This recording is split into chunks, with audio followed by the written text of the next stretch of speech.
Hey everyone, welcome to the Raw and the Redeemed podcast. Here I have my friend Micah. We're going to be talking about a topic called burnout, okay? Why women burn out, all right? And so I'm really excited to just share this with you all, but also kind of give you a little backstory on how me and Micah met. So let's get started. So I will go first, and I will pretty much just, say that I have been in this area for a very long time in North Carolina. She's been in Franklin. My family's from Como, and I have never met Micah, nor did I know her name, okay? And so a mutual friend of ours, Emily, the owner of Cathara Spa here in Franklin, downtown Franklin, Virginia, she told us, pretty much told Micah first that, hey, you need to meet Laura Ann, and then she told me, hey, you need to meet Micah, and then we got our numbers, and we sent text messages first, and then we got on a phone call that literally lasted 2 hours. We were on the phone for 2 hours. And so it's just amazing how just that simple, small connection of a mutual friend got us together. And now here we are. And it's been truly amazing. We've only known each other for a few months. I believe it was August that we met. Right. And it's been bam, bam, bam, bam ever since we've met. We just have so much... we have energy, but we also have opportunities that we want to seek out to help others. We have the same walk of faith. We're both Christian women, and we put God first in our life, and that's really important for both of us. But also, we're getting into a place where we're getting outside the comfort zone and talking even more. So, anything you would like to add in? First, I want to say we did not plan this, but our colors are very much giving Valentine's. Yeah. And on the last episode, we talked a little bit about the nonprofit, and the reason that I met Emily was because last summer I felt that we were supposed to explore more with the podcast, or it's really a vlog right now, called Mondays with Micah. And we were talking about wellness. Yeah. So here we are in January 2026. We were still alive in 2025.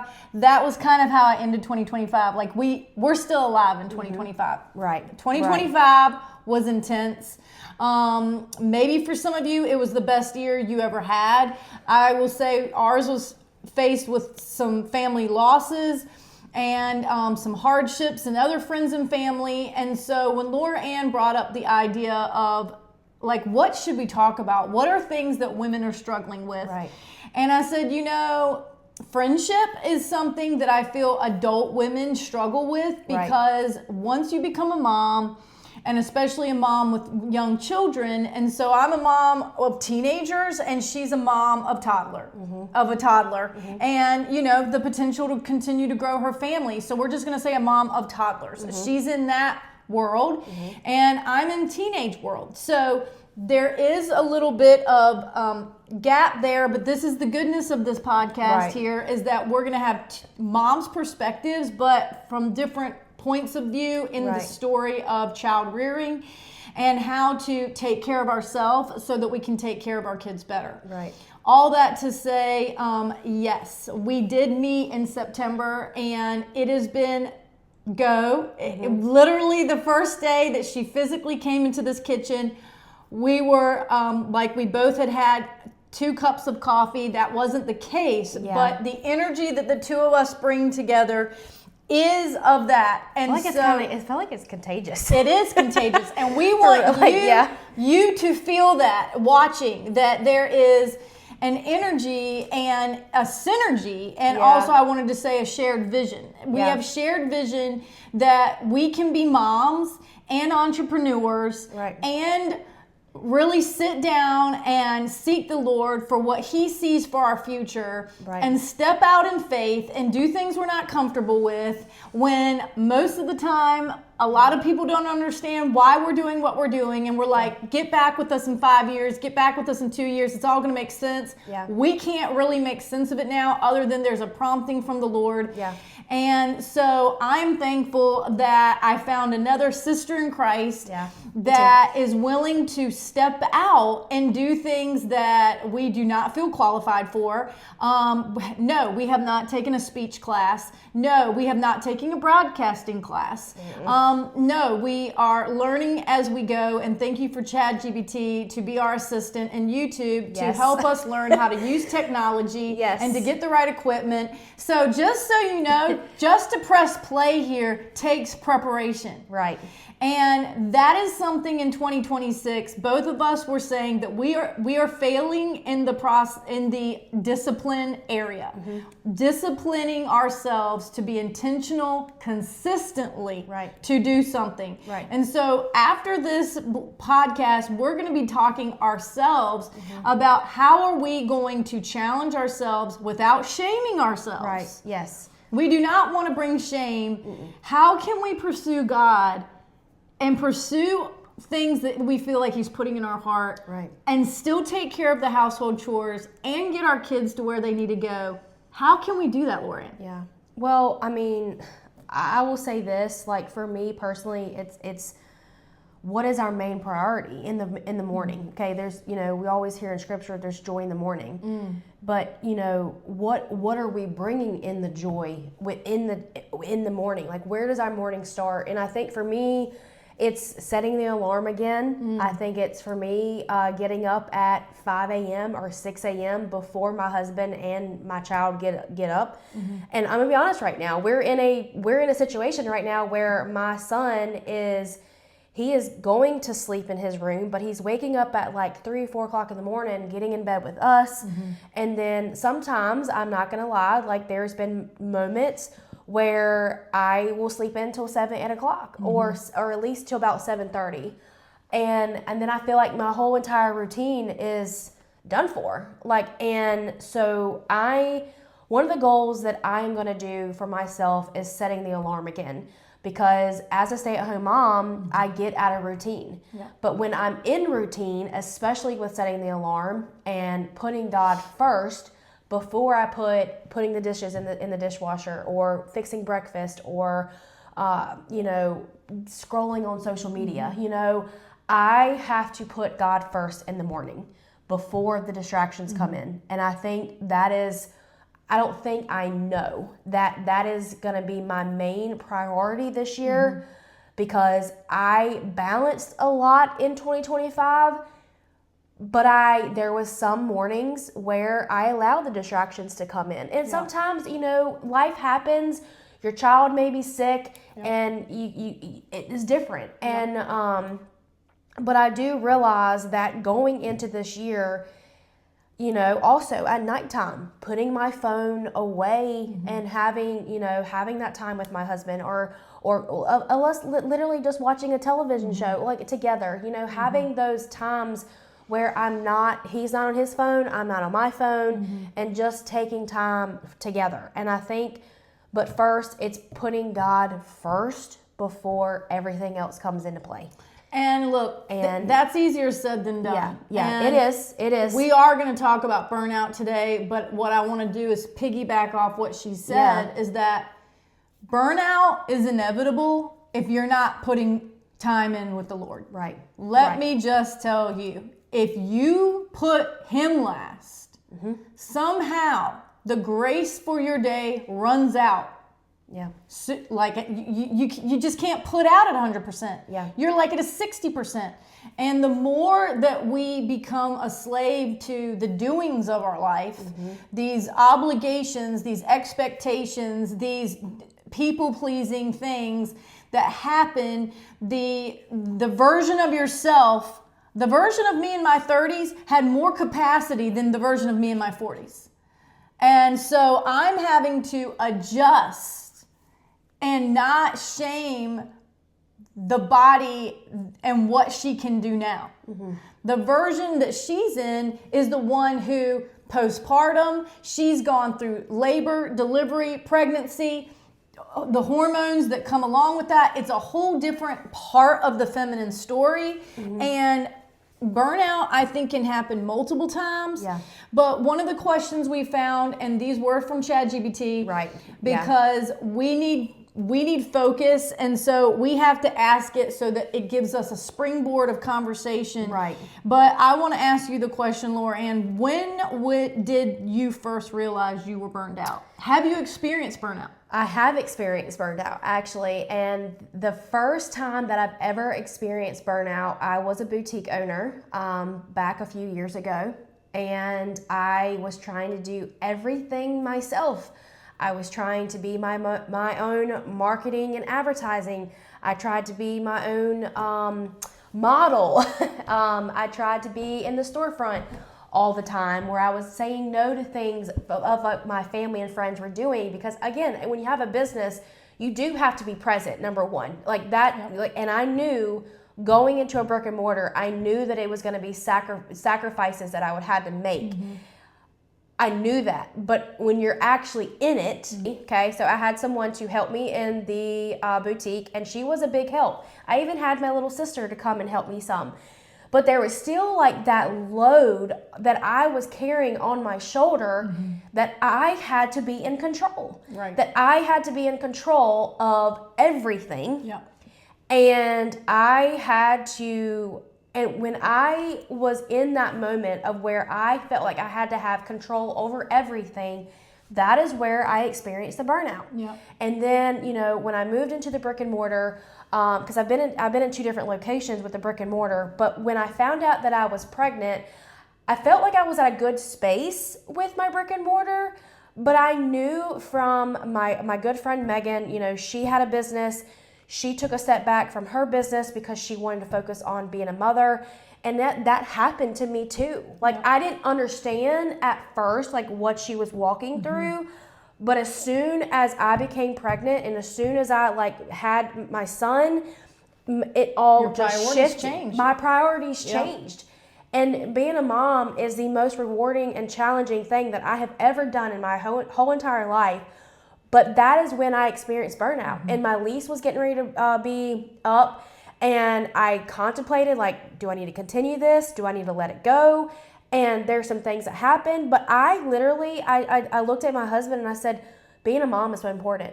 Being a mom is important to me, and I have to let this go.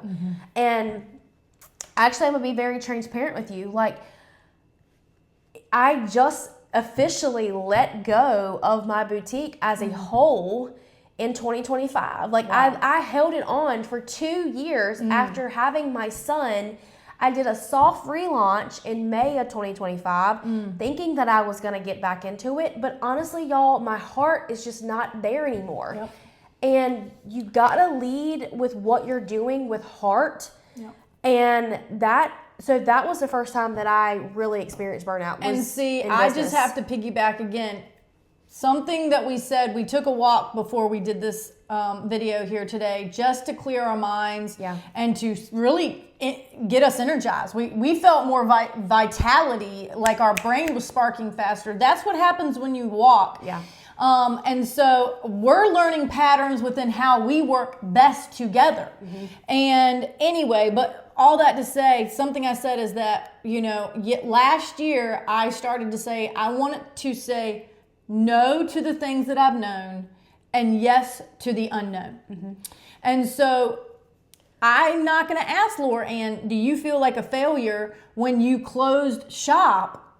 Because, you know, when you open entrepreneurs, we have to just become more comfortable in the trial and error of entrepreneurship. Right. Not everything is going to flourish, but it's all teaching us tools and skills for the next part. And what I want to say is, I don't believe we would have met in August, September if she wouldn't have said, enough's enough. It closed a door, another door opened. Right. I have been praying and asking the Lord for probably at least 2 years, thinking, I really want to help grow and I need help. And it needs to be somebody who gets it. I don't want to micromanage Laura Ann. I don't want to. She knows more. I want somebody who understands it and who's willing to learn. And how do you package what I'm praying for? And yet this came. Right. And so I want to give an example, and I wouldn't say this is exactly burnout at this point, but it was a priority shift. And so this has been some years back, but my close widow friend and I are 6 months apart. And when we turned 30, I think it was, I don't know what year now, but I feel like it was 30. Anyway, we were going to surprise her with a present. Mm-hmm. And I got the idea to do a hot air balloon ride. And they did those in Isle of Wight. Well, it literally was like a year of scheduling and rescheduling due to the wind and all these things. Well, of course, the day that worked out, I have a closing because I'm a real estate agent, and it was a short sale that was in a pre-foreclosure situation, and I had grabbed on so tight to this deal, and it was closing literally while we were in the air. Oh, wow. Of the hot air balloon. And I should have left my phone in the car. But I didn't. Mm-hmm. I didn't enjoy the ride because I was on the phone with the bank making sure that it was closing. And my friend, she was used to me double dipping and doing things. But for myself, it was one of the highest level of betrayal to me personally. Mm-hmm. And I vividly remember it to this day because it was like, why did I think that it was all on my shoulders to make sure this deal was closing? The attorney, let it go. Yeah. And go do what you have been waiting 2 years to do. So I wasn't able to be fully present, and you had to pay to do this, and we were supposed to go over the water, and it was a whole thing, and my expectation was not met, and my presentness was not met. And those two were an epic fail for me. Mm-hmm. And I wouldn't say I made a vow, but from that point on, I'm like, no work can encroach on moments with friends that are big things. Like, get over it. Right. And so that was the beginning turning point when I realized that I was taking on more than I needed to take on. Mm-hmm. And then after my husband passed, now that's been 8+ years ago, let me just tell you, single parenting is also exhausting. And I had energy in the beginning, and some people would say, well, when you're in full survival mode, there's this extra cortisol that kicks in, and you kind of go manic, is a term in some emotional counseling states or something, where you get a heightened level of something, because panic and manic and survival are all kind of mixed up together things. And I will tell you that when we as women start to feel like it's all on us, you know what happens? Panic. Yeah. Anxiety. Yeah. Anxiety found me after my husband passed. And I do not want that for my children. And if they see a mom who's constantly battling this stuff, the probability of them picking it up is really high. Yeah. That kind of leads into the next question, what burnout really is. You just kind of, how do you personally define burnout? And how is it different from just being tired? You pretty much said it in your own words. Mm-hmm. Burnout can look different for all of us. Mm-hmm. And I think it goes into also being irritable more. Yeah. Yes. I feel like it's having brain fog more. Yep. I feel like it's, you're not putting priority in things like you normally would. You're more reactionary. And so, it's just burnout can have so many different definitions, I feel like, especially in the physical Yes. side of things. And a lot of it, I think, has to do with lack of rest. Yeah. Not enough rest. Yeah. And this pressure. Yeah. And that's when the massage therapy came in for me. Yeah. And I get it too. Muscle tension Yeah. is stress. Yeah. And chronic stress turns into illness. Yeah. And disease is dis-ease in our body. So if we're not in a state of rest, then we are most likely not in a state of ease. Well, let's talk about rest for a second. So, as a woman, as a mom, 2025 was my resting year. I feel like I did a lot of self-development things in the Bible, as far as getting my Bible out more, journaling more. And we talked about this a little bit in the first episode, but rest is so important because we live in a world where everything is so busy, but sometimes I feel like busy is the devil's word. Yeah. I really do. Like, I feel like we don't put things in perspective in a way anymore that, like, rest is okay. Rest is okay. It's necessary. It's necessary. Like, our bodies, our mind. I mean, we're exposed to so much now through social media and media and all that back in the day, our great-grandparents and generations before, they didn't have that access. Yeah. We have so much access now that sometimes our brain goes like in overdrive and we're thinking about this and, oh gosh, we gotta do this. And like, for example, let's I know I'm kind of going left field for a second, but I know for me, like, I have a lot of friends who go holistic route on a lot of things. And I do some, but I'm not going to overpack my mind if I'm not 100% committed. Totally. And so, and that can be for many different things, but I give kudos to my friends who are homesteading and doing all the things, and I give you praise. If you have the time to do that. Yes. And, But there's moms that are not full-time moms. Yeah. They're doing other things. Yeah. And, it's just truly incredible. Like, but we can, when it comes to burnout though, like, burnout can happen in many different times of the year. Right.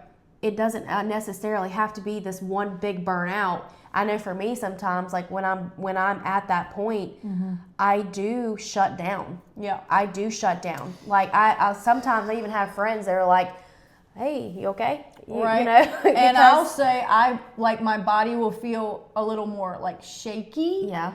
There's and I'm more weepy kind of. Like it's like where my emotions are below the surface. Yeah. If I hit a level, if my tired scale tips, tears start showing up where they shouldn't be. Yeah. It's not big things. It's minor things that we're crying about, which lets me know that the tired is kicking in. But I will say that part of how I have started to adjust and make margin to not have burnout continue or chronically have these ebbs and flows. Like you said, holiday time is bigger. This year in particular, I had like 12 or 10 days straight, day and night stuff. That is a busier schedule than I personally like to have anymore. Yeah. And so we're really giving a plug here to Cathar Spa, but she posted over the weekend before Christmas and said, we have some openings. Yeah. And I was like, you know what? It was going to be on a Tuesday. So like the day before Christmas Eve. Most times you wouldn't think to even, get a massage. Yeah. But I messaged her back. She posted that. I guess maybe there were some cancellations or she had some openings with some other people. And I messaged on a weekend and I said, I didn't call the main number. This was Facebook Messenger. And I said, do you still have any of those open? And she said, these are who are available on this day, the 22nd or the 29th. And I said, I'd love to do the 22nd. So I did not have a plan that Saturday before Christmas to have a massage scheduled. But because it presented itself, and of course that means I was on social media, I saw it and I followed through. And so the day before all of our holiday, I went and had a massage.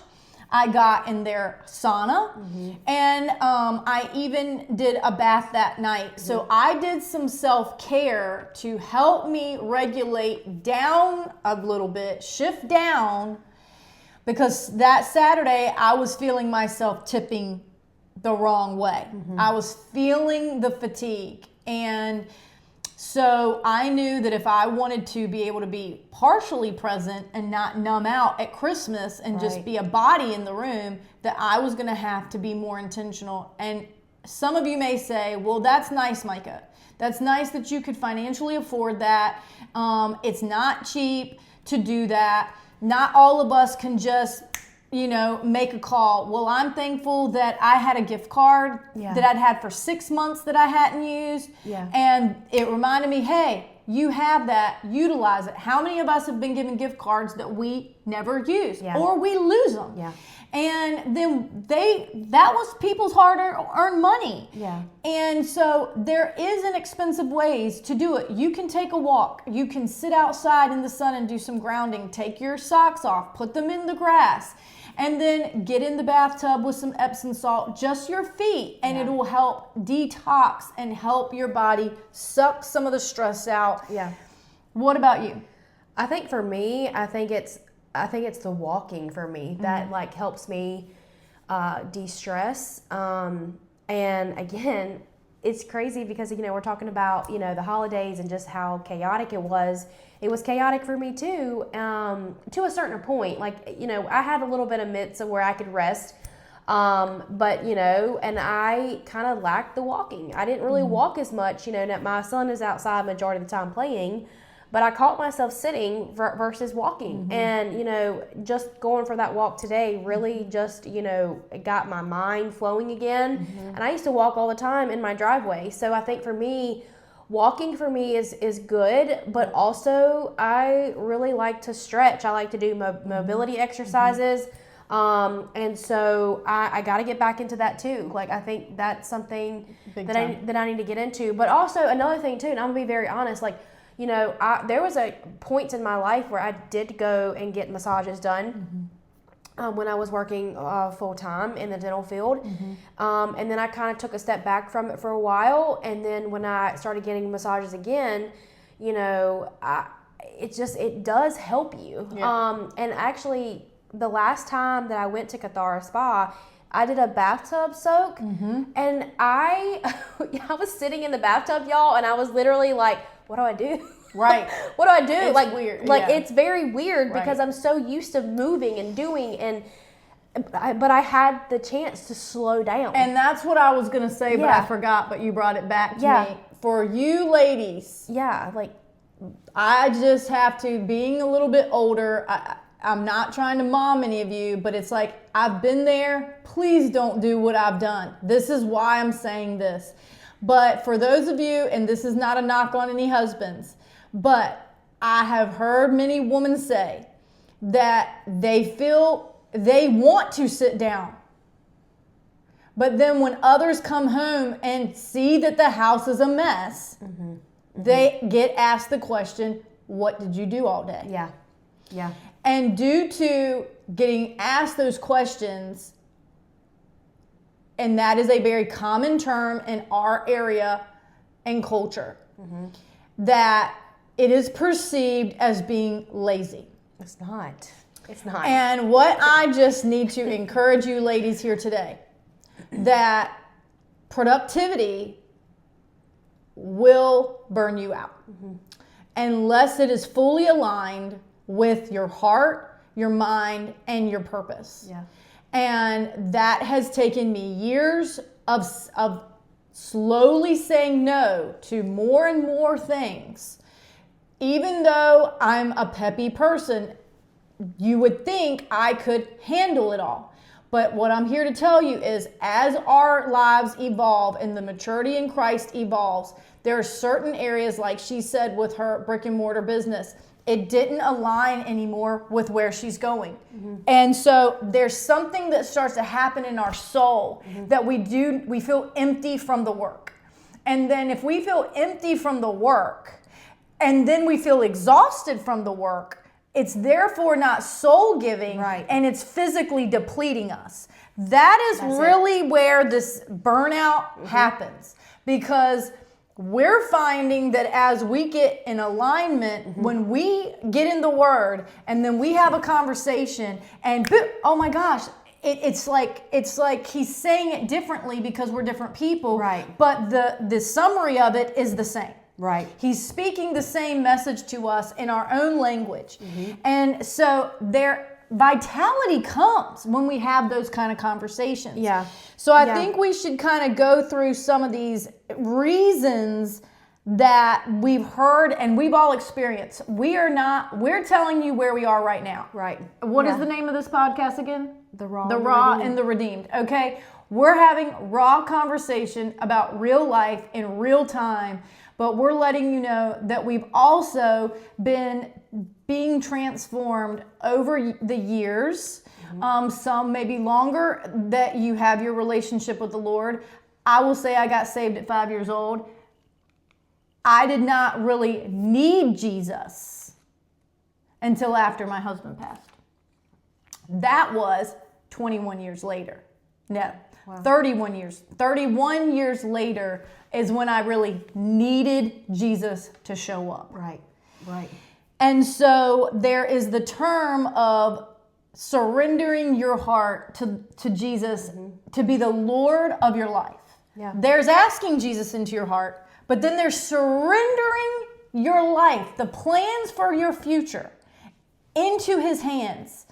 And I'll tell you, it is one of the hardest things to do, because if you don't trust, if you have a hard time trusting, if you have a hard time if you're a control freak, and when life gets crazy, I'm telling you, when things get upside down, we grasp for control. The flesh, she loves to use the word flesh. I will say the carnal side of us, the not spiritual side of us, the human side of us, our humanity grasp for control. Because it gives us a false level of control. We believe that we are in control. We're absolutely not in control, but do we make decisions every day that do affect our days? Yes, we do. And so there is the tension of some of it is in our control. She makes the choice whether she's actually going to get up every day and read. That's on her. She can blame it on her kid not sleeping. She can blame it on the night before. She can blame it on all sorts of things. And then what happens? She's not taking ownership that she didn't get up and take. She wasn't disciplined. But if you don't want to sit in what you're not doing, because we as mothers have so many voices in our head saying, "Look at you. I mean, you're literally a failure. You didn't make your bed. Why are you even on this podcast, Laura Ann? I mean, you screwed up 14,000 times today. So you're a joke." And the mind will play tricks on you. Your mind literally will. It's a liar. It is. And how many of you, and so as Laura Ann and I start to converse and say, "Does he say this to you?" And she's like, "Daggone, yes, he does." We're finding that this is a battleground of the mind. And post-COVID, it is on heightened levels that anxiety and mental exhaustion and overdrive is the highest it's ever been. Mental illness is the highest it's ever been. Chronic anxiety, panic attacks, all these words that we're using now, high cortisol, thyroid issues. The list can go on and on where, she's saying her skin's changing, things are breaking out, diets going on, stuff feels out of control. Where do you start? So then you don't start, you just sit and you doom scroll.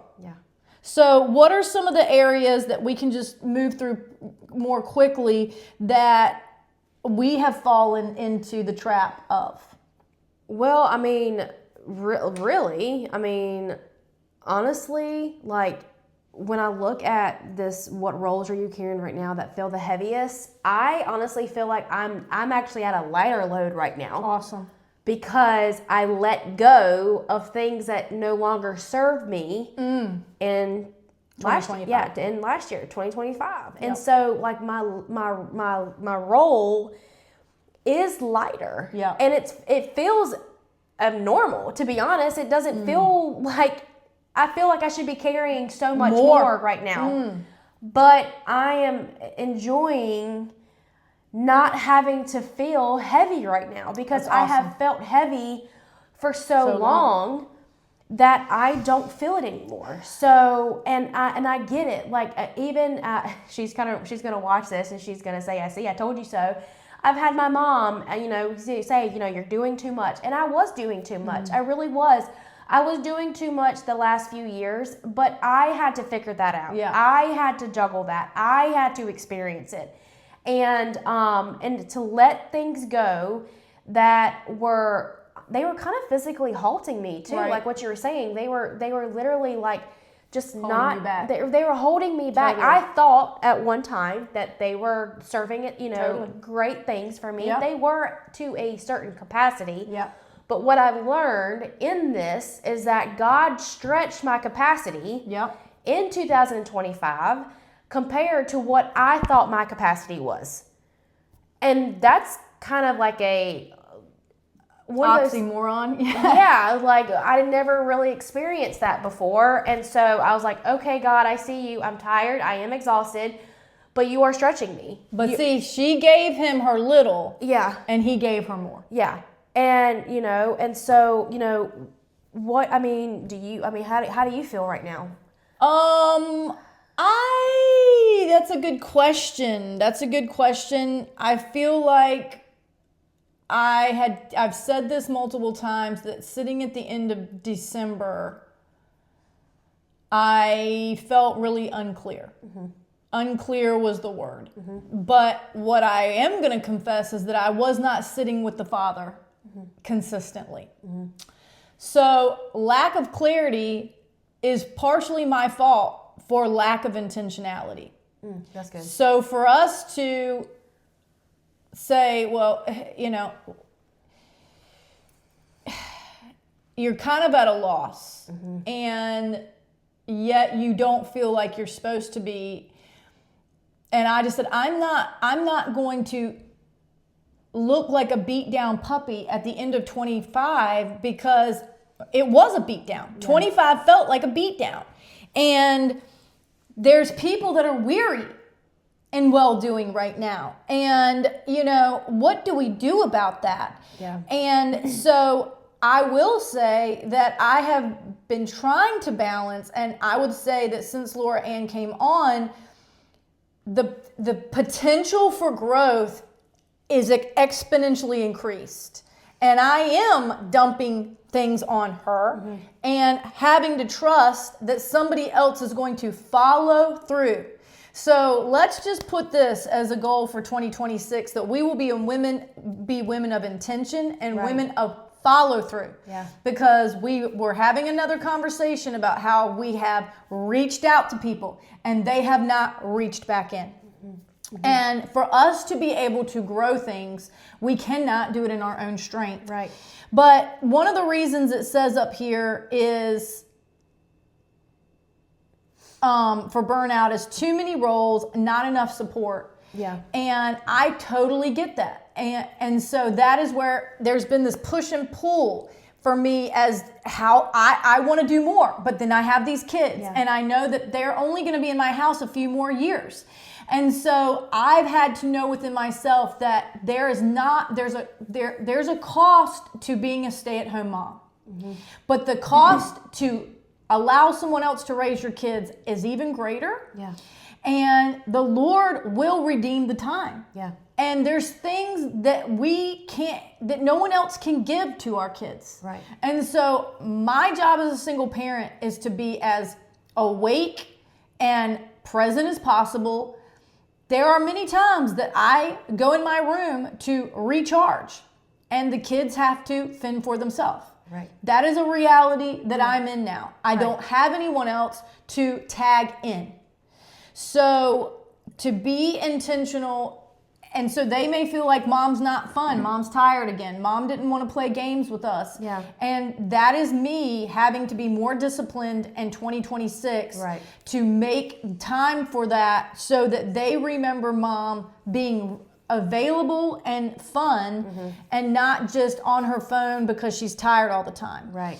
Another reason is chronic self-neglect. Yeah. Can you speak into that? Yes, I can. So chronic self-neglect, I feel like I'm kind of in that right now in a way, because the last few months I have not been doing what I need to do for my physical health, which is why I am experiencing some hormonal things, but also experiencing some breakouts and all that kind of stuff. And I'm not here to like complain and whine and all that, because I'm not. Like, I know that there's problems that I need to fix. I know there's solutions that I need to fix, but also that means action. What are the action steps that I'm going to take in order to better myself physically? And it says, one of the questions with this says, what is the first thing you tend to sacrifice when life gets busy? I tend to just go out to eat more. And eat more processed foods. I tend to eat more sugar, and I will say this, and I will physically 100% say this, that I am a type of person that when life gets stressful, I will get a thing of Oreos out of the cabinet and I will eat some Oreos with some milk, okay? That's just how I cope. And I didn't realize how much food really controlled my life until like now that I'm in my 30s. I'll be 31 this year. And it's just, I have got to take control. I can't let food control me anymore. I've got to take control.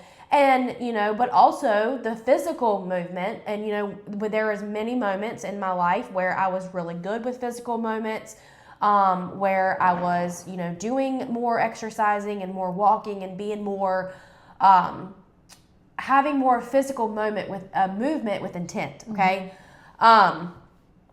And so I do sacrifice, I feel like, myself when life gets busy, because I will put so much on before myself. And that's what I'm like, that's one of my goals that I really want to, try to achieve this year is, start fresh with me first. And and again, I know, I'm gonna be very honest, I know that it's all over my algorithm right now. Moms getting up at 4 a.m., going to the gym, getting their kids, like, I get it. Like, I know that there's a lot of moms out there that are doing the hard work, and it's showing your dedication. It is showing, and another thing too for me is cleaning. Okay. I feel like I cannot focus if my house is a wreck. Right. But also I've learned that it can wait. Yes. It can wait. Like your physical health is so important that your dishes in the sink can wait. They don't have to be put up. That's right. But our minds will play this trick on you like, nope, go do the dishes. Like, you're a failure if you don't get the dishes in the dishwasher, or wash pots and pans, or go put clothes in the wash machine and dryer. You haven't earned the right to sit down, Lauren. Like that. That's what I hear sometimes. Like, you're being lazy. But those times when I hear that voice, and I'm like, nope, don't you do it. I'm gonna rebuke you, because I can sit down. Yeah, I can sit down. And sometimes we may need 3 days of sitting down. Yeah. We're not talking about 15 minutes here. Yeah. When you get to a level of physical exhaustion, the mental load, and I'm going to go into that next one, which says emotional labor and mental load. What takes up the most mental space for you on a daily basis? Let me just tell you, in 2023, I was working out. I was physically in the best shape I felt like I had been 2022, 23. Then all of a sudden, I got a UTI. I had not had one in over 10 plus years. Oh, wow. Could not shake it. It took 3 weeks to get rid of. The next thing you know, my stomach got messed up. I was having all this physical pain, weird stuff. I'm going to the doctor. I didn't do an ultrasound. It was like chronic dehydration, evidently tipped something, and then it became a gastrointestinal issue, and it was very scary. And I started having bloating like I've never had before, and it took almost a year for me to try to get that under control. And I ended up doing an ultrasound. They didn't find anything. They said they didn't feel like they should do a colonoscopy. I'm just here to tell you that when things start going off, and let me just say, every decade there is less capacity. Whatever foods that you used to eat in your 20s, you have your threshold to be able to handle that type of food in your 30s was okay. 40s, it's out, it's done. And so where you would maybe have a little bit of a problem, maybe now it's every single time before you even finish digesting the meal, you got problems. We should not have to have Tums on hand just so we can eat this food. There's a reason why that's happening. And so this mental load, so my point in saying that all is that I stopped my cardio. I have a little rebounder. I wasn't getting on that. It felt like I pulled some weird muscle in there. It was hurting. I thought I had a hernia. I mean, nothing did they find. I don't know, but since then, I've gained at least 15 pounds. I've never gained that much weight in a year's time unless I was pregnant. And I could feel something changing, and it made me scared that something was wrong. And then I started getting on the For You page and talking to my friends about premenopausal. Well, I would say I'm probably in that category now. So there's some changes to my metabolism. There's some things changing. But I'm here to tell you, when it comes to that self-neglect and the mental load to prioritize food when we're busy, I feel like I have zero capacity for that right now. The mental load to put those workout things on and do the workout, my body feels tired, and it has been through the ringer for the past 2 years. And I realized within myself, Micah, I think you're actually not sick. Yeah. I think this is you needed more weight to help repair your body from the inside out. It needed more reserve to do the repair. You do not need to shame yourself that I was just overeating or this or that or whatever, insert the word, why it happened, that this is a season. This isn't the next 20 years of my life. I don't have to freak out that every year I'm going to gain another 8 pounds and 4 years from now I'm going to be 40 pounds. Yes, we have to take control of it. I did buy a scale for the first time in 40 years, really, to assess what was going on, but I didn't know. Yeah. And so there are little steps that we can take to check on ourselves. But the more exhausted you get, the capacity for the mental load and the self-neglect goes up. And just to break through the mental, to say I'm worth doing this, I felt so much stronger when I would do those workouts, mentally stronger, physically stronger. Now, I went to the water park last week just to get up the 3-story things. I'm huffing and puffing. Yeah. Big time. I was huffing and puffing on our walk. And so you feel like, I'm like, this isn't good. Yeah. This isn't how I want to feel. Yeah. And no one else can do the work for you, ladies. Yeah. That is the part that sucks. But I will say that when you phone a friend, the walk is better. Yeah, I know that the walk is definitely better. And I get, have an accountability partner sometimes doesn't always work out. It works out good in the beginning, and then, one or both, of you are just like, okay, whatever, it is what it is. But also, I think it also comes back to us as individually, okay, this is what I need to work on myself. Yes. It's good to have an accountability partner. It's good to have a friend to talk to and to call and to work things out with nutrition and all the things. But at the end of the day, it is you. It is you. You have to make the decision on what is going to be your priority for your physical health and your mental health. And so, I feel like this question, it says, what takes up the most mental space for you on a daily basis? I think it's the checklist. I think it's the checklist that never ends. And I know a lot of us can relate to that. Yes. I feel like there's always a to-do list in my head. And I said going into this year that I do not want that list to get in the way of my emotions of feeling more irritable and irritated or angry. Because again, for me, a long time ago, I was very quick to anger. I was very quick. And I'm slowing down on that a lot. But it's also, I have to give myself grace too. Yeah, that's right. And not having that to-do list checked off every single day of what you want to get done, it's okay, because you can start again in the morning. Even if that's mercies are new. Yeah, and I have to remind myself in the season that I do have with a toddler that every day does look different. Yes. And I've learned that a lot, this past year. And yes, sticking to a routine is important for me, but also realizing that even if I'm out of routine, to give myself a break. Yeah.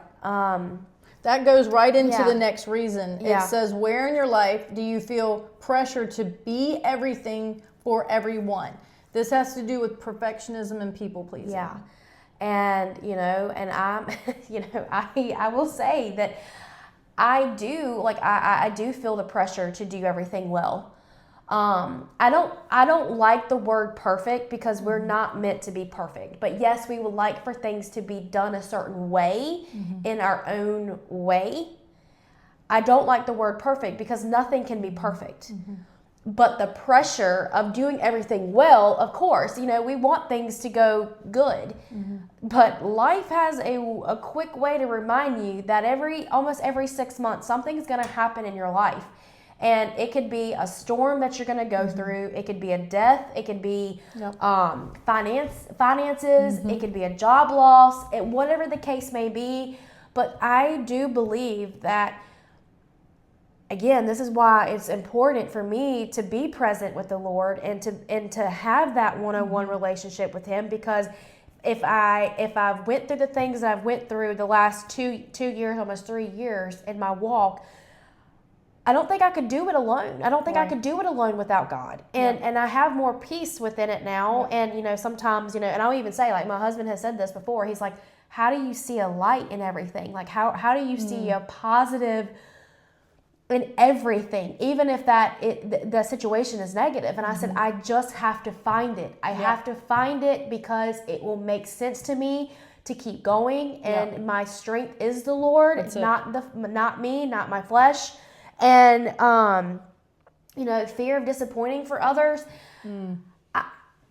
It's not really, I don't think it's a fear of disappointing for others for me. I feel like it's more of the follow through. Like, I said that I was going to do something, but I didn't, because I was battling within my own mind. I was going to say fear of disappointing yourself. Yeah, fear. I think it's fear of disappointing myself, and my pastor talked about this yesterday. Like, you got to let doubt go, because doubt is going to ruin you. Rob us. And again, like being a mom, guilt, the mom guilt, we hear that a lot. Guilt when resting. I'm gonna be in 2026. I'm gonna say no more guilt. I'm sick and tired of, and I know that a lot of my friends are walking through newborn, toddler, kids, not their teenager year, but kind of that gap there, preteen. But get out, find a babysitter, get out and let's go have a girls' night, or let's just go watch a movie. Let's go get our feet done. Like, get out of the home of where sometimes the four walls are so like consuming sometimes. But also, I'm going to challenge you to get into the Word. That's it. I'm going to challenge you to get into the Word. If you're not getting into the Word, and you're not in community with people that are getting into the Word and putting their faith in Christ first, and that's something that you're craving, but you don't know where to start, find the friend that's doing it and start with that. And thankfully with social media, it's not as hard to, it's easier to find that friend because they're usually posting something about it. And look, do not feel that this pressure of like, well, I don't want to feel embarrassed because this person's been walking with the Lord for this many years and I'm a new believer and I don't want to seem dumb or whatever. Yeah. Well, I've heard this said so many times from teachers that when a student became a teacher, they learned like a student again. The teacher became a student. And so what I'm telling you is, there's something that clicks on in the brain when you're dialoguing or doing some mentoring or just sharing with each other. There's parts of the story of scripture that I feel like gets highlighted that when you're doing it by yourself, it doesn't. Because when you're going to share with someone else, not for the sake of just sharing, but I feel like you have a little more focus when you're reading, focus when you're, when you're in that time of devotion, so that you have a little bit more to give when you have that conversation, and I believe you receive on both ends. Right. But another, this is the fifth reason that they said for burnout: lack of boundaries. What boundary do you know you need to set but haven't yet? And let me tell you, if you didn't grow up in a house of boundaries, boundaries feel very much like rejection. Boundaries feel off. You can't really put your finger on it, but you feel unsettled about people. And if let's just give an example. If Laura Ann came to me fully exhausted, and she's younger, so she's still learning some things. Right. And she's not asking my opinion, and she's coming in exhausted. She hasn't taken any time for herself in 4 months, and she's about at burnout. And then I'm on the other side where, I may work 3 days and then take 2 days off, or try to not overschedule on the weekend so the weekend can be more rest. We have to be able to still give towards each other and have compassion for those who aren't there yet. Right. And also realize that doesn't mean we've arrived, and also that there's seasons. Right. I have some friends who are not Jewish, but exercise Shabbat. And Shabbat is Friday night. It's Friday night, sun down to sun up. And they read this prayer, they have the challah bread, they basically take communion, they have dinner together, and it's revolutionized their family. Wow. From setting aside time that's intentional with your phones away, and do some family practices that were not part of either one of their backgrounds. They adopted it as a new family because they're a blended family. Wow. So they had to find new things to do. Right. And so with it being the new beginning of the year, I just want to encourage you to follow the promptings in your heart. If you have a good thought, it's not yours, it's His. Right. That's the Holy Spirit. I was taking credit for years that the good thoughts were Micah. That's why Micah's a good person. You're crushing it, Laura Ann. You're so kind. All these things that we're doing for people, we're serving. And then I'm like, man, I was taking credit for those good thoughts, but we live in a fallen world.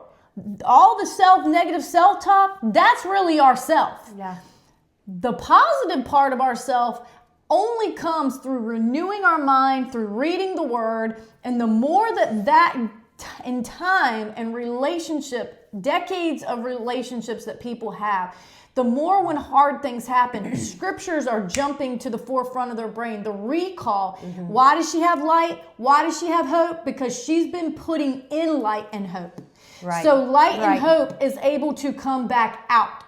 So this is the critical part. And since I've gone through many losses over the last 8+ years, one thing I will say, and this is not to bring fear into it, but the more intentional we are, yes, she talked about having your house clean, but when you have things in order, mm-hmm.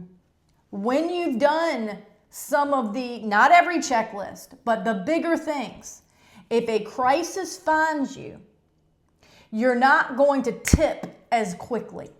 If you are barely hanging on in that space right now, if anything else comes to put weight on you, it's going to tip. Right. And it's going to affect everyone else in your household. Yeah. This is where I'm trying to get to in my 40s, to future focus and try to not just problem solve and not be fearful of the future. I don't want to say it like that, but these probabilities of things happening. And, you know, if you know, don't let your car ride those tires until an issue happens. If you see that they're doing it, start putting some money aside. If there's areas that you feel like there's a probability of something breaking down, the more you have maintenance on your HVACs, your car, yourself, if we do monthly maintenance, quarterly maintenance, the probability of something breaking randomly will be so much smaller. So these moments in our lives that feel very suddenly, I'm finding out in my 40s that no, it wasn't, it's a snowball what's happened now, but there was little stopping points that we did not stop and get checked. That makes sense. And so nothing happens overnight. Yeah. These heart problems, you know, thyroid problems, cancer, all these different things was a brewing over sometimes years, if not a decade, to get to the point of disease. And so I'm learning that these daily habits not only may save our life, it could extend our life and change our generation's life. Right. We want to be people of wholeness here. Yeah. We want nourishing food. We have to nourish our soul. And we need to nourish our relationships. And ladies, you need each other. Yeah. Get in community. If you don't have a church, we know of a few to recommend to you. Yeah. If you are missing fellowship and you're in a church, but for whatever reason hasn't connected with the women in your church, get in touch with Laura Ann. She knows everyone. No, not really. And she knows a lot of people, and she will get you connected. And sometimes it just takes one person speaking into your life. Yeah. And that's really at the end of this here. I just want to say, like, we feel when we got together that like the potential is huge. Yeah. You can meet one person at the right time in the right season, and it changed the rest of your life. Yeah, which is what's happening with the two of us.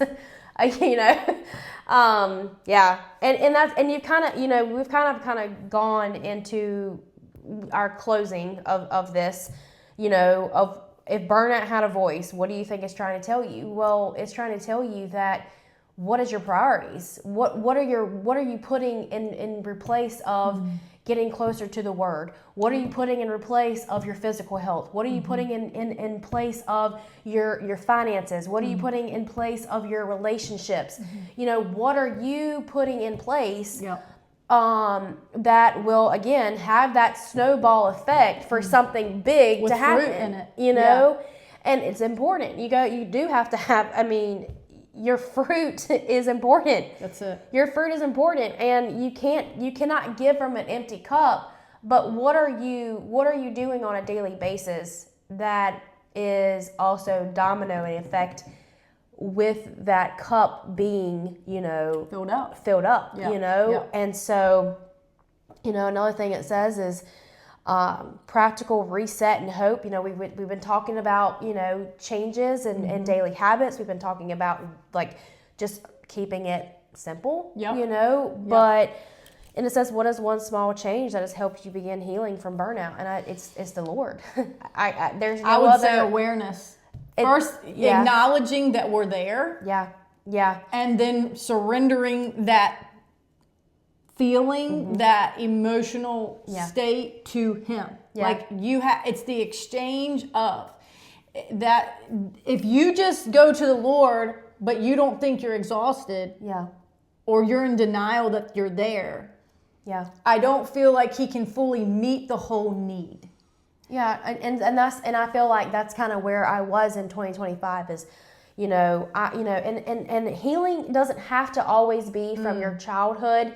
Healing doesn't always have to be from, healing could be an emotional thing. Like, how is your emotional intelligence? Like, you'll see that a lot. Like, what are you dealing with emotionally? Like, how do you respond? How do you react? Yeah. I think for that, I had to surrender to the Lord a lot in 2025, more so than I have ever in my whole entire existence, because I have not done that before. Right. But it's because I wasn't ready to. Yeah. But 2025 taught me a lot to surrender myself, and the Lord will provide. Yeah. And he will provide not in big ways, but he will provide in small baby steps. And I keep saying a lot, like, I don't know what my what next is, because I'm trusting him. I'm trusting to be present in him, and he will show me the way. That's it. And so, what would you say to the women listening right now who feel exhausted? The thought that hit me was, one, for me, you may ask the question, well, y'all seem like you hear from the Lord pretty easily, and that's not hard for you. Let me tell you, it took digging deep to be able to trust the voice within. And I will give a final example of something else that's coming back to me for exhaustion. But I sing at church. I've been singing for a long time. And I noticed that I couldn't sing in the same keys that I used to. And I started to get worried that something was wrong. And this was 2 months after my husband passed. Oh, wow. That something started to happen. Right. And so physical issues happened very quickly in my grief story. And someone said, I think you should go to the EMT. And they found nodules on both my vocal cords. I didn't know what that was. They said this is very common with singers and preachers and teachers. So all the communicators in the world. And so how does that happen? Overuse. I basically abused my vocal cords to the point of injury. Wow. And the only way to heal it is to not talk. Okay, that is not that's a death sentence for me personally, that I had to go 30 days of basically not talking, whispering. So when you talk about an identity crisis, and I can feel the emotion on it now, that you lost your husband, you're no longer a wife, and one of my favorite things to do was to sing, and that was getting stripped away too. That's when you know that you're getting to the end of yourself. And I'm so thankful that I went to someone who said, there is something wrong. Right. And you're going to have to shut up and get quiet. So no, it took pushing myself beyond the limit that I didn't know I had a limit. And to be honest, there was anxiety after that, because you're afraid that you're going to hurt yourself again. Right.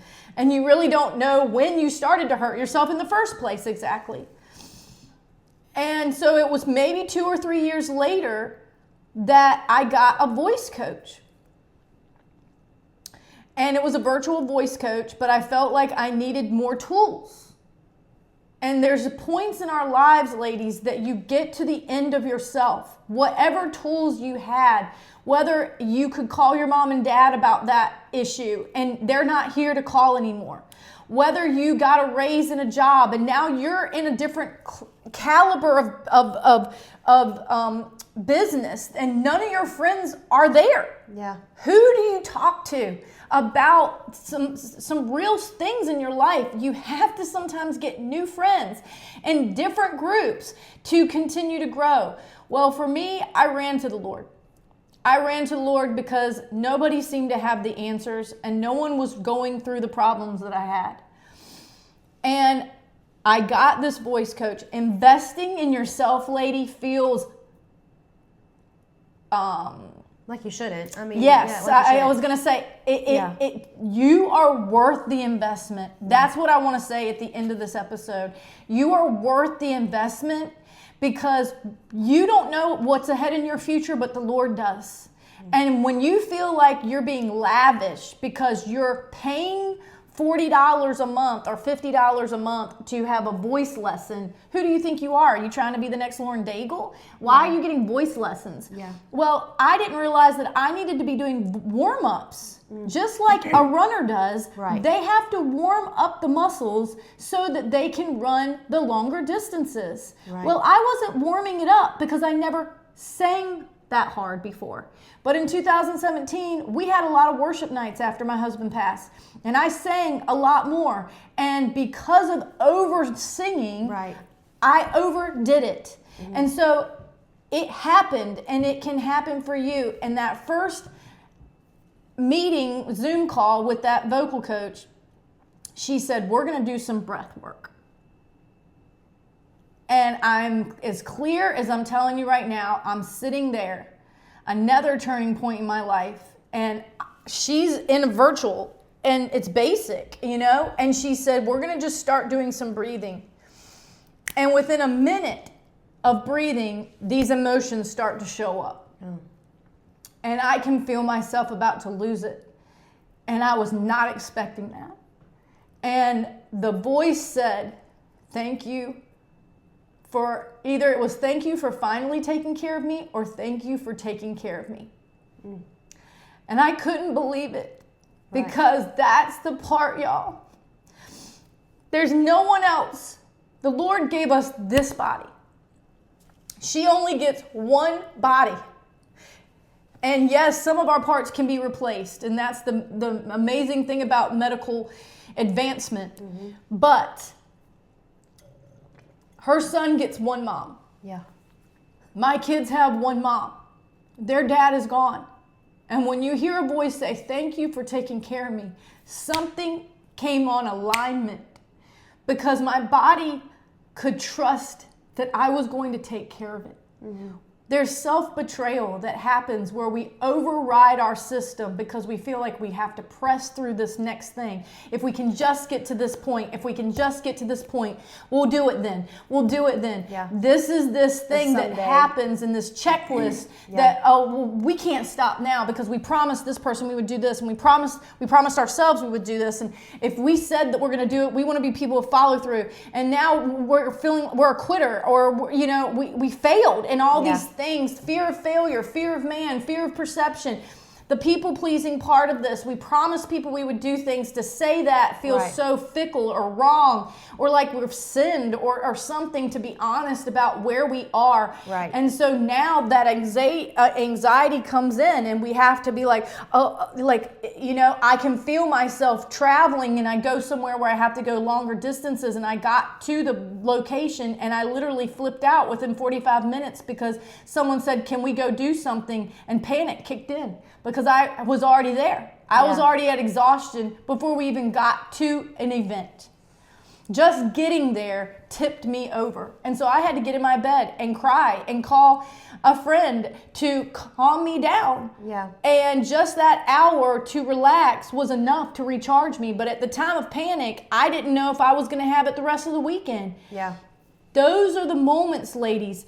And this all happened in my 40s. But I'm sad to hear that it's happening to people in their 20s and in their 30s, which means they're hitting a threshold sooner. And it took a crisis for me to hit some of these thresholds. But for some of you, it's all you know.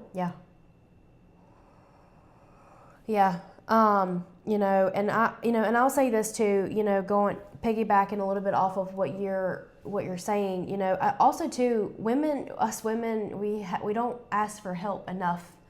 We don't ask for help until we burn out, until we feel like the world is on top of our shoulders. And I will say this, that I will tell someone who is listening, that if you're feeling exhausted and you need help, get help, okay? Whether that's going to therapy, whether that's going to go get a massage, whether that's just literally finding a babysitter to go for you and your husband to go on a date night, whether that is for you to call up a friend and just sit in your living room and have a conversation.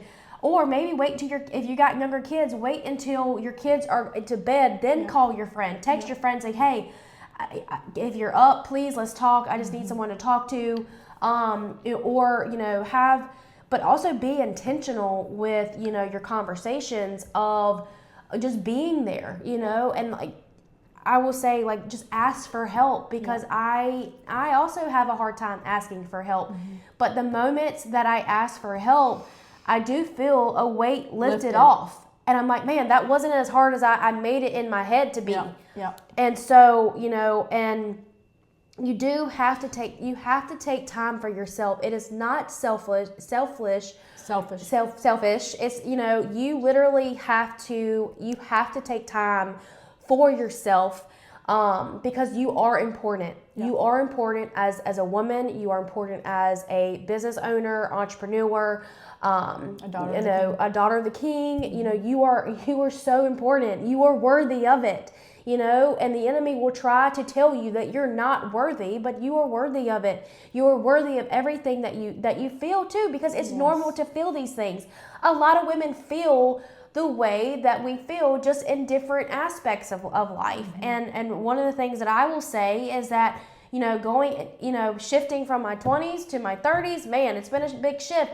And I sometimes wish I can shake, these young women that are in their 20s, and I'll be like, hey, it's not like gonna be like this forever, but they see this like lens in front of their eyes, and it's like so foggy that they just see that they're, whatever situation that they're in, they're gonna be in it. They're gonna be stuck in it. And I'm like, no, you're not. You have to move forward, but you gotta do it in a way that's healthy. That is healthy. Yes.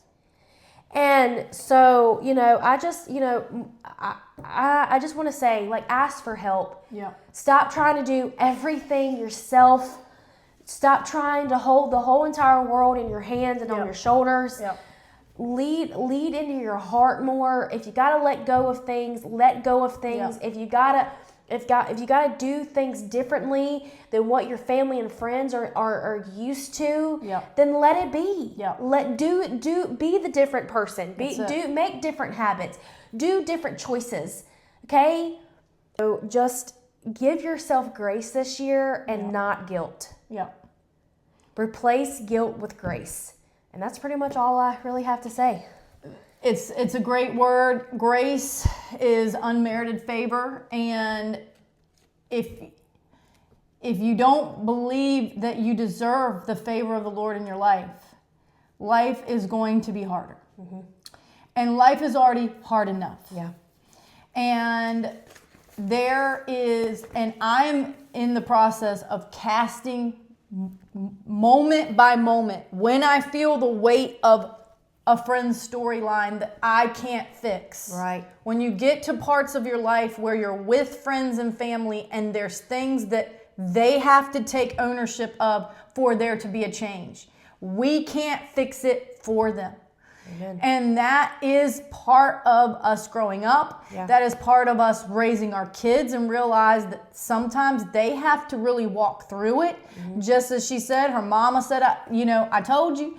And she said, yes, mama, but I needed to walk through it, because there's lessons in the learning. There's lessons in the trials. There's tools. There's giftings. There's things that stretch you. Like she said, her capacity grew. Nothing is wasted, even when we make mistakes. And so give yourself grace, grace, and believe that you're worth it, that Jesus loves you, that it gets Laura Ann and I so excited when we hear a woman step out and do something that she hasn't done before, wobbly. Okay, we're not stepping out strong, y'all. We're stepping out wobbly. We feel weak. We feel feeble. We feel fumbly. We're fumbling over our words. We're tripping. I mean, it's all this stuff is real that is happening to get here. But I just keep saying, just get here. we're doing it. We're pressing play. Yeah. And we're trusting that the Lord's going to have his way. And we believe that for you. Press play in 2026 and trust that the Lord is going to have his way. That when you are obedient to him, he will unlock pieces of yourself that you never knew you had. There are vaults and chambers inside your heart, inside your mind, that he can not only renew your mind, he can grow your mind. Yeah. He can not only restore your heart and relationships, but he can grow your heart and relationships. Yeah. So we are part of the Christian Soldier group, Onward Christian Soldier. We have some scars. We have some battle wounds, but so did Jesus. Yeah. And those stories we're still telling today. So your scars have merit. Your scars are part of your story. They do not need to be covered up. We want to allow you in 2026 to come and be with us. There's going to be some women's gatherings.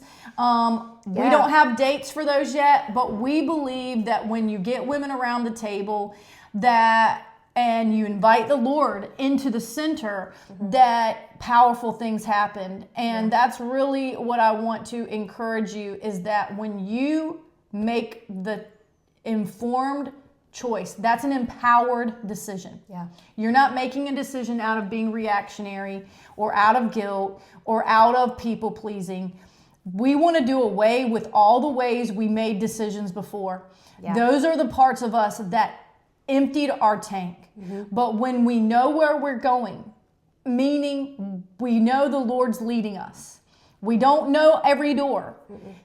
So it's not fully clear. We're not meant to know every door. And we're with him. Yeah. We're continuing to open our hand so that he can grab a hold of our hand, as a metaphor, but we feel his presence. Yeah. And therefore we know that he's pulling us. And that's what I was going to say. If you feel this tug in your heart or this urgency, that's how I know that the Lord is drawing me towards something. When I feel this, like, go for it, this little internal nudge, not on my back, it's in my heart, like, I need to do this now. This kind of energy of, like, you need to make that call. I wouldn't say it's always that crazy spontaneous, but when you feel the urge, that's the Holy Spirit. Yeah. It's not just you because you're a nice person and you want to check on your friend all the time. That friend needed that call. Yeah. It's not, he's put you in relationships for a reason. And you have words and encouragement that they need. Yeah. And even when you're beat down, there's something that happens to us when someone calls us in their own need. Yeah. It somehow flushes our own problems and allows us to pour into somebody else, and then it renews us at the same time. We're never the same after the phone call. Something happens. That's God's grace. Yeah. And I will, going into, the closing of this, but make sure to follow along with Micah.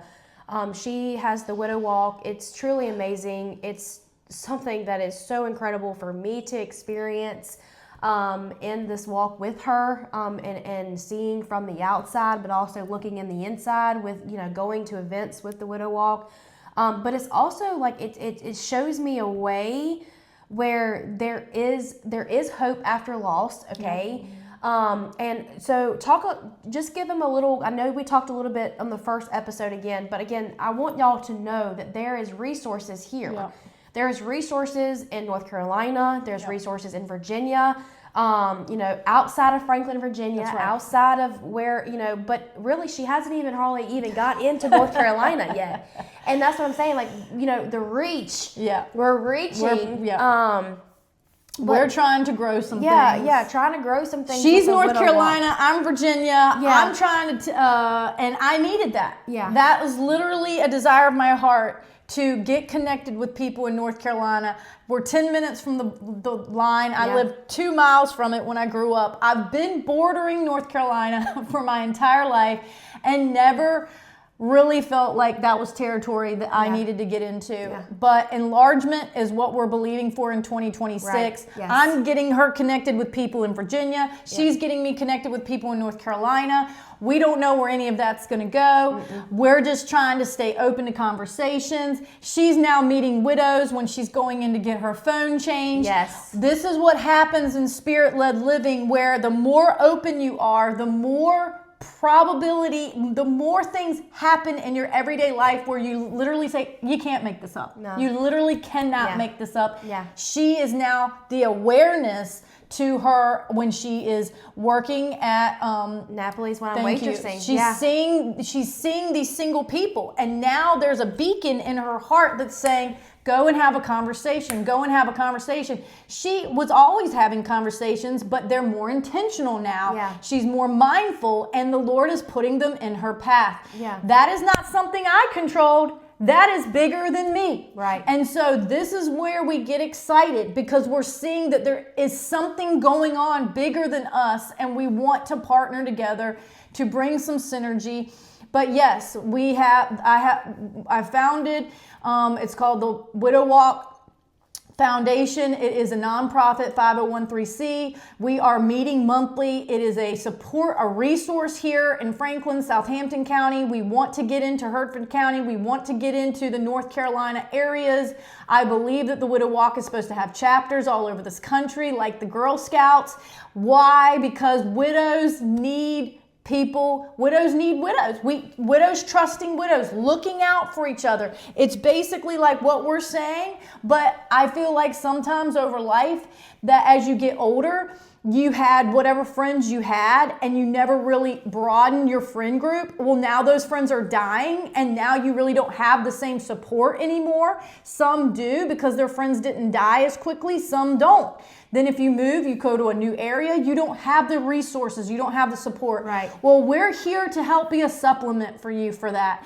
And we're here to help educate you on some things so that you can better prepare for a suddenly moment or a long-term illness. How can we grow to help support and be a resource, meaning that you have a phone call you can call, that we're going to build a team where there's people that we know that can help with home health. All these things to have a directory of assistance that we hope to grow in different zip codes, in different counties, so that who do you call? You call the Widow Walk, and they will walk you through life after death. Yeah. Because there is more for you.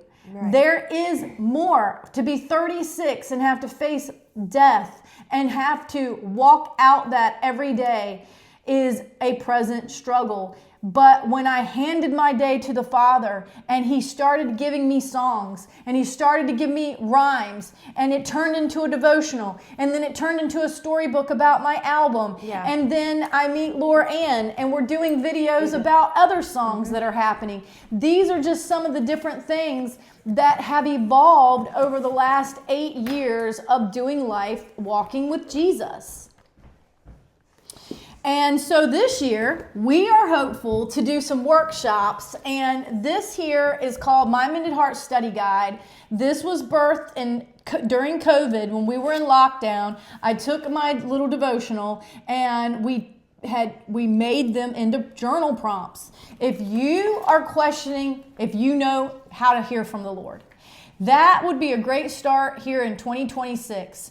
These are available on our website, thewidowwalk.org. They're not that expensive. These are full size. This is a hefty book. There's 100 quotes with worksheets in them. This is about discovering the Father's heart. Right. This is questions. Here's one question. Describe how God is each of these to you. He is my Savior. He is my hero. He is my life-giving strength. The more awareness that you can articulate how God showed up for you, it will transform your heart, and that starts to transform your vision and your perspective, and all of a sudden you are more positive because you're getting positive reinforcement as you're communing with the Holy Spirit. Yeah. This is all scripture-based. Each one of these. Another question, what is your relationship with money? Does it consume your thoughts? Does it affect your way of living? Okay, so this is not a book about grief. Right. This was a book written from a grieving widow. But these were questions that came to me over a year and a half of journaling that I was able to find with scriptures to go along with them to kind of prompt you to start building this internal narrative of communing with the Lord daily. And I'll tell you, if you commit to just 30 days of doing these, it will change your life. Mm-hmm. Yeah, I mean, even just with this journal, I mean, with any journal, you know, journaling is such a great way to get to brain dump, okay? Yep.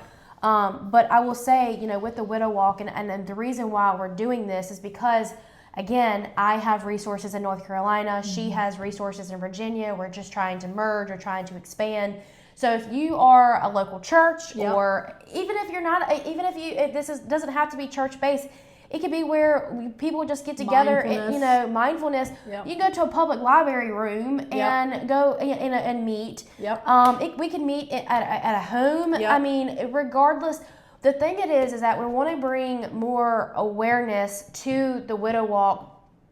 And for it to be a resource for people that want community after loss. Yes. But also, I feel like the Widow Walk and especially, you know, my passion for women and motherhood and things like that, you know, I feel like that it can, you know, it could be something, it can overlap in so many different ways. And so, you know, if Micah has reached out to you through email, through text message, you know, and you're just like, I don't really know. Do it anyways, okay? Just start, because I know some people have a hard time with shifting change in what they do in their programs or in their churches. And can you just explain a little bit, like you've been to some of our meetings? It's not a weepy widow. No, it's not. No, and it's nothing wrong to be that way. Yes. Okay, but it is a way to encourage, to empower each other through loss, to find hope again. Yes. And you know, I've seen where widows and widowers have found love again. That's right. You know, they've remarried again. And it's just, it gives me. I'm so blessed that I have my husband and we're married and we have a life together. But, you know, I don't know why God put us in this realm of alignment together, but I just feel like it is alignment. It is a resource that our community needs in Virginia, in North Carolina, in any other states and beyond, because grief just can, it can hinder you in so many ways that burnout also can happen in your business, in your relationships, in your finances, regardless. And so I just feel like going into this year, you know, when me and Micah are together, we're going to be talking about the Widow Walk a lot, because it not necessarily, you know, you could just get a journal. I can journal in this. I don't necessarily have to be a widow to journal in this. And so, but if you're looking for community, if you're a widow or a widower, please follow the Widow Walk. She's got a Facebook. She has a YouTube channel. Click subscribe, so that way you get the notifications that when she does Mondays with Micah, that you get the notifications that she is she's doing a video. If you're a widower that wants to share your story, reach out to Micah. This is things that she wants to do. She wants to sit at the table with you. That's right. She wants to encourage and hear your story and to relate and to empower, you know, and to get testimonies out there to share that you're not alone. You don't have to be alone. And these testimonies have been so rewarding. I have lost all my grandparents, and so I'm basically interviewing all my potential new grandmas. Just hearing their faith stories, I have to tell you, this community, we are, considered the Bible Belt here as well, but if you go through the New Testament, it talks about the helmet of salvation, all that, the belt of truth. And there is truth in these widows and widower stories, and if there's wisdom, there's emotion, there's practical steps There's encouragement. How did you get through it? They all have a different approach on how they got through it. To me, the more you know, the more you grow. Yeah. It has enlightened me. I'm encouraged every single time. And that's why I know that the Lord is in this, because I never feel weight when I'm in these rooms with these people. And you would think that when you talk about grief, that there would be a weight of grief.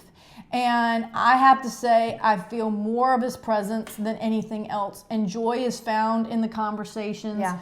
And yes, some are further along than others. And that's exactly going to be the way it always will be. Yeah. Because there's young widows. There's meaning that it just happened fresh. There's some that are 15 years in. And they say, well, why am I in this group? Because we need you. Because you're the one with wisdom who's done it for this long. So it's not just about new widows or widowers. It's about people who are still long-standing, so that you can bring wisdom to the ones that are newer to it. So it's not as fresh to you. Therefore, you're able to handle sitting with them easier. This is a support group. That means we're here to sit with you and support you until you feel strong enough to support yourself. There's a progression of this. And so the Widow Walk is about empowering you to get some wind back in your sails and to step out and to do some new things. And if new means you just getting out and taking a walk for 5 minutes, then we've done our job. Yeah. If new means you haven't been in church in 10 years and you desire to go back to church, we're thankful for that. Right. This is not about a particular congregation.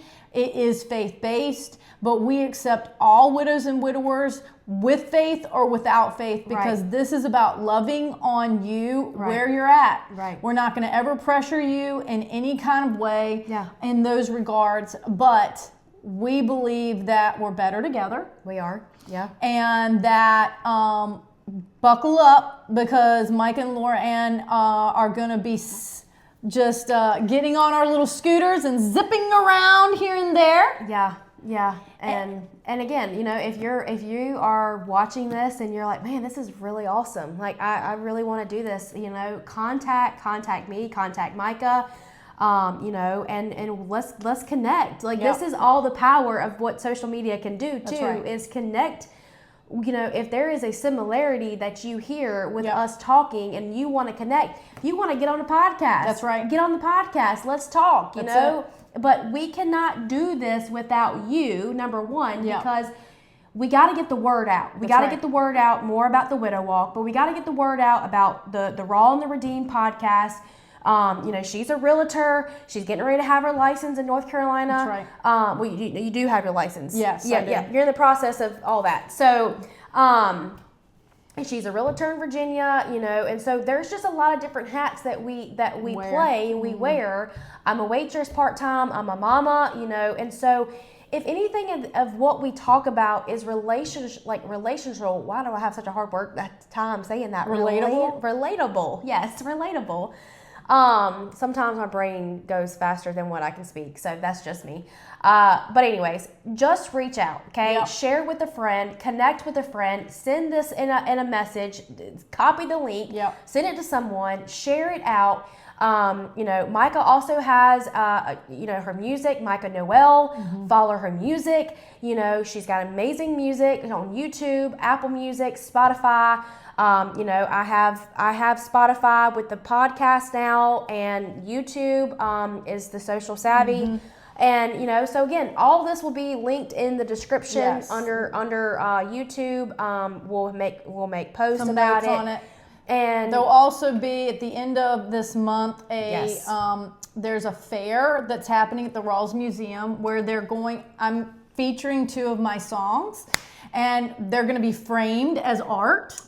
And it's called The Art of Healing. I love that. And then there's going to actually be an open fair where you can come, and I think it's going to be interactive. So there's going to be an exhibit for a certain amount of time where you can come and walk and check things out. Cool. Then there's going to be a fair where you can interact with us.